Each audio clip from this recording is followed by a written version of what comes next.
Am I the a-hole for suggesting that my parents move out of the house? I am the oldest of my parents' 8 children, all 3 to 16 years old while I am 23. My biological father died 2 months after I was born, and my stepfather has been present in my life since I was 3 years old. The house I currently live in belonged to my paternal grandfather when he died, as he had no wife and children as my biological father was an only child, made me the only heir of his estate. He passed away when I was 15. As the house was quite big, 7 bed, 4 baths, my parents talked to me about our family moving there as it would be cheaper and could accommodate everyone. The only thing I wanted was the master suite for myself, and it actually became a bedroom. Currently, my mother is 6 months pregnant. Again. I work and earn a good salary. I don't pay the house bills, though I help with the groceries. This month, I started having complaints from my parents saying that I should help more with my younger brothers. I always argue that I'm not their father and that is their responsibility. And as they are so financially tight, started to charge me to pay some bills because they were not able to. And I started to pay some, though not as much as they wanted. I had my limits when they suggested I move into their room, as they would need space for the new baby and that since they pay most of the bills, they should have the biggest room. I told them they can pay most bills, but they don't pay a dime on a huge house that's only in my name. And if they want more space for their 9th child, I suggest they move to another house, because I am the owner of the house and I won't give up my comfort because they won't stop having children. They started calling me an ungrateful son, and that they raised me to be empathetic and kind, but I am showing myself to be a cold and extremely selfish person who threatens his own parents to kick them out of the house for not agreeing with the suggestion. I talked to my maternal grandmother, and she said that she understands my side but that I may have been very hard on them, especially since they were my parents. They're not talking to me now, by the way. Am I the a-hole? Edit. We're not in the US. Obviously, I'm not able to support the house on my own, but it's a great house for renting. And if I did that, I could rent a smaller house and live on that money alone. The fees are yearly here. My grandfather left a responsible accountant to pay that for me with some money left for this. So no, they don't put money in the house besides bills and anything that break. It's not forever, but my grandfather protected me financially until I at least had a capacity and maturity to do so. Now for the top comments. Not the a-hole. They've got some nerve even asking that of you. It blows my mind when people pop out almost an entire football team's worth of kids and then make it other people's problem. Honestly, if you can't afford to keep having kids, stop having kids. Not the a-hole. Not the a-hole. If your parents can't afford to house and feed their 9 children on their own, then they should stop having kids. Their demands are also presumptuous. They will soon take over the house. And what about if you want to get married and have kids of your own? I would sit down with them and establish a timeline of how they intend to manage their lives independent of you. And make it clear that you will not be financially responsible for them, nor will you parent your siblings or give up your bedroom. Really?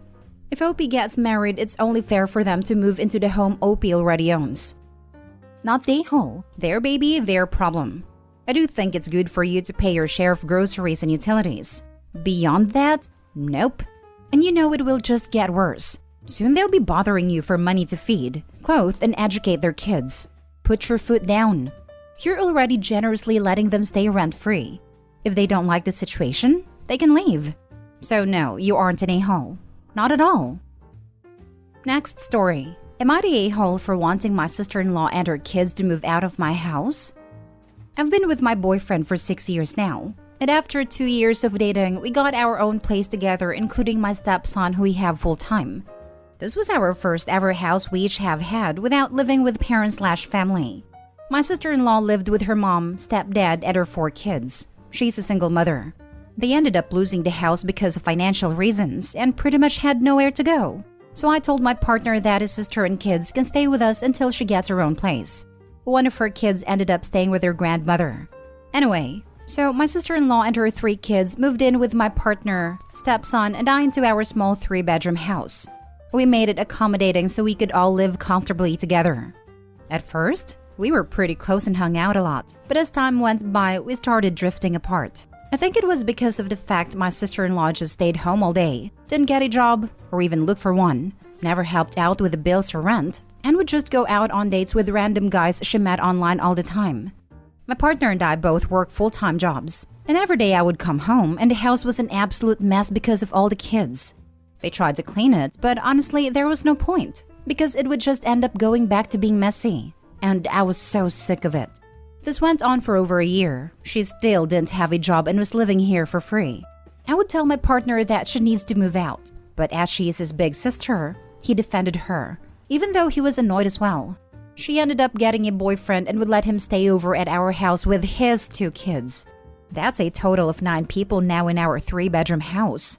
They would have fights in the house and even broke one of the bedroom doors. My partner and I were so ticked off at the lack of respect they had. They ended up replacing the door, but that was it. I was over it. I started to put a list together of houses up for lease so she could start looking for a place. But she didn't seem interested. Later on, I found out that she was actually speaking to my stepson's biological mother, who at the time was very jealous of my partner and I being together and having my stepson full-time and was trying to come up with ways to try and break my partner and I up. It was the ultimate snake move in my opinion. It didn't work though, and we had to sit her down and confront her about it. Can't really forgive her for it. But still, am I the a-hole for wanting them to move out knowing they kind of had nowhere to go, and it wasn't the kid's fault for anything? Not the a-hole. She is beyond disrespectful. Set a date and tell her that she needs to be out by that date, whether she has somewhere to go or not. She can go live with the mom of the stepson since they are so buddy-buddy. Not the a-hole. Your husband is way out of pocket here. I have a pretty similar situation minus the escalation. We have raised and been parents to my 10-year-old nephew almost since he was born. My sister moved in 3 years ago and was unemployed for about a year and a half. Before she moved in, I made sure that my husband knew that this was a 2 yeses situation. If he wanted her gone, she would be gone. I would be the one to handle any awkward situation or laying down the law with her. And I did. I was the one who sat her down and told her she had a month to find a job and pay rent or leave. It was not okay for your husband to say she gets to stay, even when the main problem was just her being unemployed. It's insane for him to try to force you to live with her now. Hard no. I would say she goes, or I go, except I wouldn't have to because my husband isn't an a-hole and wouldn't make me. Well, the good news, good for sister-in-law that is that she doesn't have to worry about conspiring to break them up. The guy's almost done doing her work for her. Not the a-hole. 1, she's not looking for a job to support her family and help with expenses. 2, she's not helping around the house or at least cleaning up the kids' messes. 3, she brings in even more people, still without helping with rent or chores. 4, she actively tried to sabotage your relationship. Have her pack up right now. She can stay with her good friend, the stepson's bio mom. 60 days if you are generous. 30 days if you want a shield from naysayers. Please look into your area's squatter rights, because 30 is standard for many landlords in my area. Again, do your research. Personally, after the relationship sabotage attempt, 3 days tops. Her poor kids. They're probably sick of her too. Next story. Am I the a-hole for not being willing to put my boyfriend on the deed on the new house? So, some background. My boyfriend and I have been together over a year and lived together since the beginning of the year. He doesn't hold down a job for more than a few weeks and has been through like 8 this year already. We are already rocky because of his attitude and not helping with finances when I've told him I need help. Now, I'm looking at selling my house. I got my house in my divorce from my ex-husband and it's paid off. I have primary custody, so he wanted me to keep it. Now, I want something different. And a 3 to 4 bedroom instead of the 2-bedroom I have. I want to buy another house from the proceeds of this one, either through using the money from it as a down or buying straight out. The problem is, boyfriend wants to be on the deed for the other house. He's not helping with bills as it is, and he's not contributing any money to buy the next one. His mother is throwing a fit because I told him it's not happening. I also think that's because she wants to move in and rent a room, which I also said no to due to severe drinking problem. But now he's mad that I said no, and that everyone said I'm being a bad person. Everyone being his mother and friend, who doesn't like me anyway. We're not married and he wants to be someday, but I don't. I've been down that road and I'm not in a hurry to do it again. So I question, am I the a-hole for not being willing to put him on the deed? Edit. Since everyone is asking, I think I needed to hear it from others to make sure I wasn't overreacting. When we got together, he had a stable job that he had had for years and was paying all his bills and seemed stable. The second we moved in together, it changed, and he had to find a different job because I lived an hour and a half away. Then just never stayed in them. He lost his car this year because I wouldn't pay for it. I think I just needed to see that I wasn't overreacting because I've been ready to end it for a bit. Now for the top comments. Not the a-hole. You'd be an idiot to put him on the deed. That said, why are you even with this loser? Is the intimacy at least good? Because I am not seeing any redeeming qualities. He's lazy and greedy and selfish and mean. Not the a-hole. Absolutely do not put him on the deed. He wants to just be given half of your house that you are buying for your family? WTF? Definitely not the a-hole. You've only been dating a year. Think hard about what he is asking of you, and if you're prepared for his expectations from you in the future of this relationship. Not the a-hole. However, I think you should check into common law property laws before you do this. If he starts living with you in the house after you purchase it for many years, he could be entitled to it if you all ever break up. Be careful. He sounds shady. He is already mooching off you, so he will definitely try to take you to the cleaners if you ever try to kick him out. Didn't even think about this. You seem to be making really bad decisions regarding significant others. Use the move to the new house as a way to get this man out of your house. Stop financially supporting a grown man. That's money you're taking from your children and giving to him, either directly or indirectly. You should get some therapy. But until then, a hard boundary should be no moving anyone into your house. Around the 1-year mark is when responsible adults introduce their partner to their kids.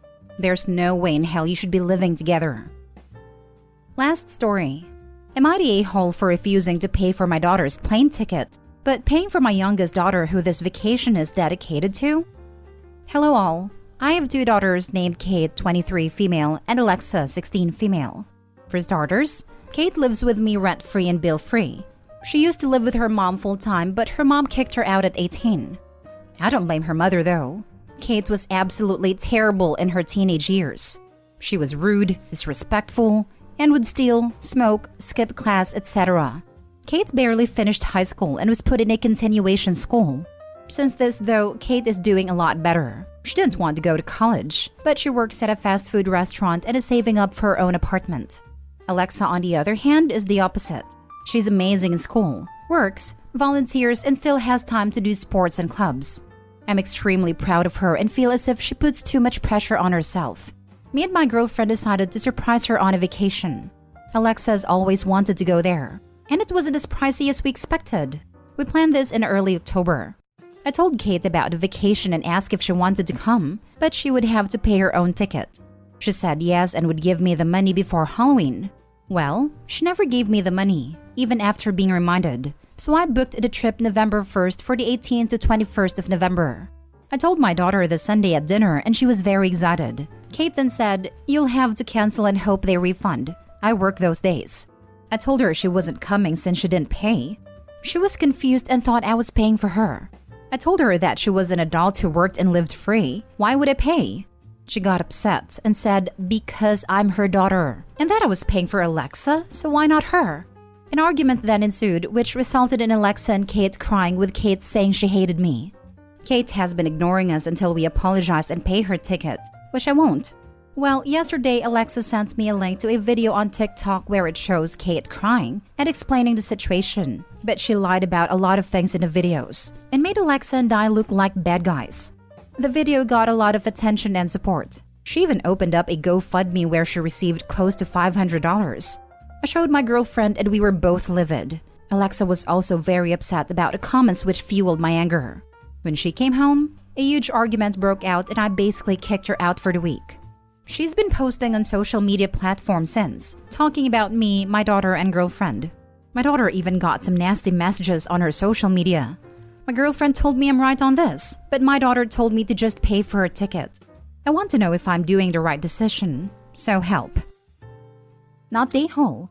One daughter is over 18 and has a job. The other is under 18 and in school. It is entirely reasonable to expect one to be able to pay her own way, while paying for the one who hasn't had any opportunity to make money for herself. The fact that Kate is willing to lie about you and her sister on the internet for sympathy and money should tell you something about her character. You could even report the GoFundMe as being fraudulent.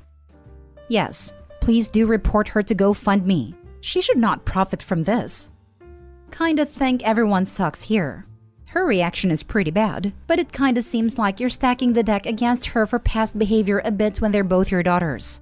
Mentioning about how Kate was absolutely terrible as a child, even though you admit she's doing way better now. While being extremely proud of Alexa when that's not really relevant to the story is a pretty big tell. I'd be pretty upset too if I felt like my parents were totally favoring my younger sibling. Also, while sure 23 is an adult, it's hardly some unusual event for a 23-year-old to still be living at home while they save up for their own place. It's nice that you're letting her live there rent-free, but she's not some random tenant. She's a part of your family, and probably, and I would say rightfully, feels incredibly hurt that you're all going on vacation without her. You're obviously within your rights to say she has to pay her own way, and her reaction is immature, but you might want to look in the mirror a little bit as to why her reaction is what it is. Even if Opie looks down on Kate for being a former problem child, how does that change the fact Kate initially agreed to pay for her own ticket? It doesn't. That's why everyone sucks here. Her actions aren't right either. She is an adult who is acting like a child.